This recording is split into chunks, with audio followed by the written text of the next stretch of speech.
आजकल ब्रिक्स देश काफ़ी चर्चाओं में है। इसकी चर्चा में रहने का मुख्य कारण है कि ये देश यूरोप और अमेरिका को आर्थिक मामलों में चुनौती दे रहे हैं। तो आज हम यह जानते हैं कि ये संगठन किस प्रकार से बना और आखिर ये कैसे यूरोप और अमेरिका को चुनौती दे पा रहा है। इस संगठन को समझने के लिए हमने एक टाइमलाइन तैयार की है।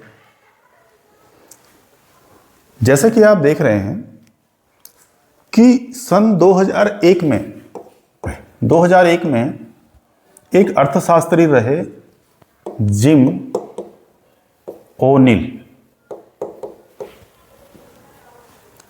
ये अर्थशास्त्री ब्रिटिश हैं, ब्रिटिश अर्थशास्त्री रहे।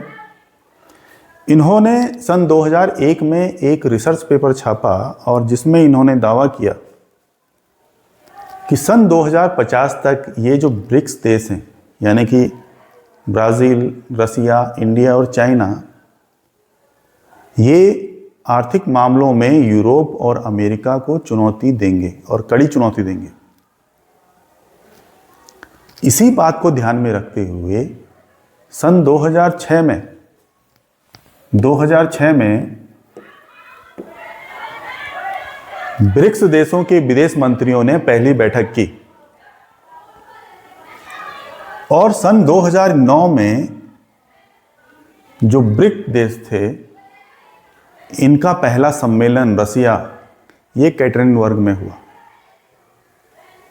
2010 में एक और डेवलपमेंट हुआ। 2010 में चाइना के कहने पर इसमें साउथ अफ्रीका को शामिल कर लिया गया। अब जब साउथ अफ्रीका इसमें शामिल हो गया तो अब इसे ब्रिक यानी कि BRIC ना कह करके ब्रिक्स नाम दे दिया गया, क्योंकि साउथ अफ्रीका भी इसमें शामिल हो गया। 2014 में इसमें एक और डेवलपमेंट हुई। NDP यानी कि न्यू डेवलपमेंट बैंक की स्थापना हो गई। और जो ये NDP है, ये विकासशील देशों को लोन देता है।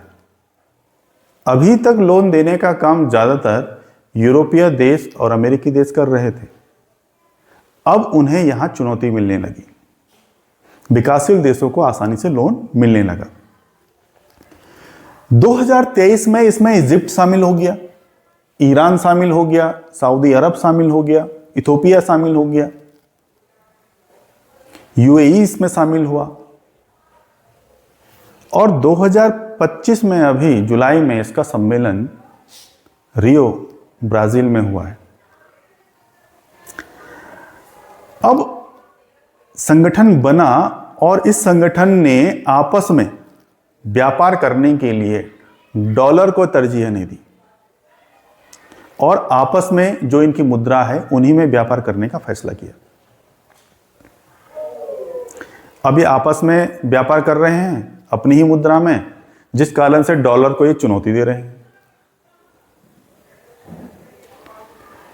ये देश दुनिया का लगभग 25% GDP रखते हैं और इन देशों के पास दुनिया की अधिक आबादी है जो काम भी करती है, काम करने में सक्षम भी हैं।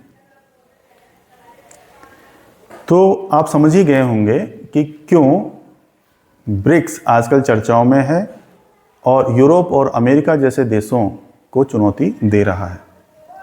तो आज के लिए बस इतना ही। धन्यवाद।